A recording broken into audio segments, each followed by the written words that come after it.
ॐ श्रीपरमात्मने नमः। श्रीमद्भगवद्गीता अथ पञ्चदशोऽध्यायः। पुरुषोत्तमप्राप्तियोगः। श्रीभगवानुवाच ऊर्ध्वमूलमधः शाखम् अश्वत्थं प्राहुरव्ययम् छन्दांसि यस्य पर्णानि यस्तौ वेद स वेदवित् अधश्चोर्ध्वं प्रस्तुतास्तस्य शाखा गुणप्रवृद्धा विषयप्रवालाः अधश्च मूलान्यनुसन्ततानि कर्मानुबन्धीनि मनुष्यलोके न रूपमस्येह तथोपलभ्यते नान्तो न चादिर्न च सम्प्रतिष्ठा अस्वत्थमेनं सुविरूढमूलम् असङ्गशस्त्रेण दृढेन छित्त्वा ततः पदं तत्परिमार्गितव्यै यस्मिन् गता न निवर्तन्ति भूयः तमेव चाद्यं पुरुषं प्रपद्ये यतः प्रवृत्तिः प्रसृता पुराणी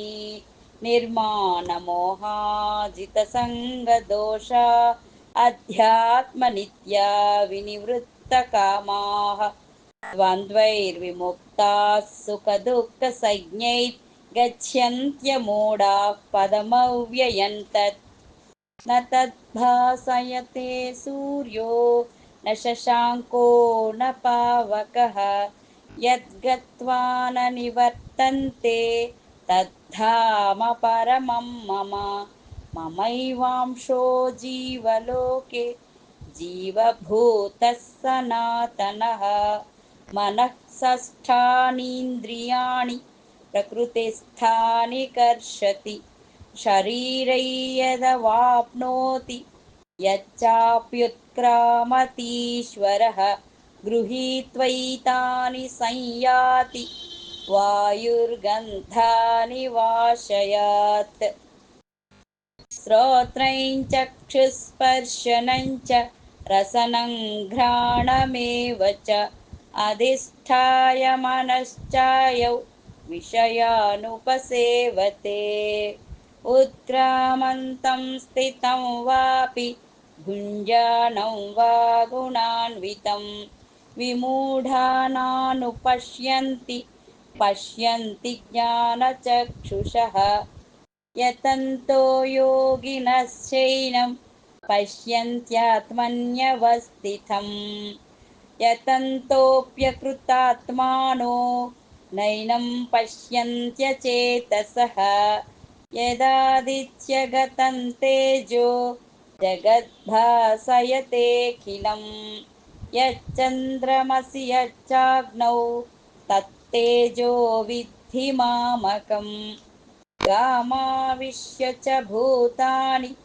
धारयाम्यहमोजसा पुष्णामि चौषधिः सर्वाः सोमो भूत्वा रसात्मकः अहं वैश्वानरो भूत्वा प्राणिनां देहमाश्रितः प्राणापानसमायुक्तः पचाम्यन्नै चतुर्विधम् सर्वस्य चाहं हृदि सन्निविष्टो मत्तस्मृतिर्ज्ञानमपोहनं च वेदैश्च सर्वैरहमेव वेद्यो वेदान्तकृद्वेदविदेव चाहम् द्वाविमौ पुरुषौ लोके क्षरश्चाक्षर एव च क्षरः सर्वाणि भूतानि कूटस्थोऽक्षर उच्यते उत्तमः पुरुषस्त्वन्यः परमात्मेत्युदाहृतः यो लोकत्रयमाविश्य बिभर्त्यव्यय ईश्वरः यस्माक्षरमतीतोऽहम् अक्षरादपि चोत्तमः अतोऽस्मि लोके वेदे च प्रतितः पुरुषोत्तमः यो मामेवमसम्मूढो जानाति पुरुषोत्तमम् स सर्वविद् भजति मां सर्वभावेन भारत इति गुह्यतमं शास्त्रम् इदमुक्तं मया नघ एतद्बुद्ध्वा बुद्धिमान् स्यात् कृतकृत्यश्च भारत ॐ तत्सदिति श्रीमद्भगवद्गीतासु उपनिषत्सु ब्रह्मविद्यायां योगशास्त्रे श्रीकृष्णार्जुनसंवादे पुरुषोत्तमयोगो नाम पञ्चदशोऽध्यायः।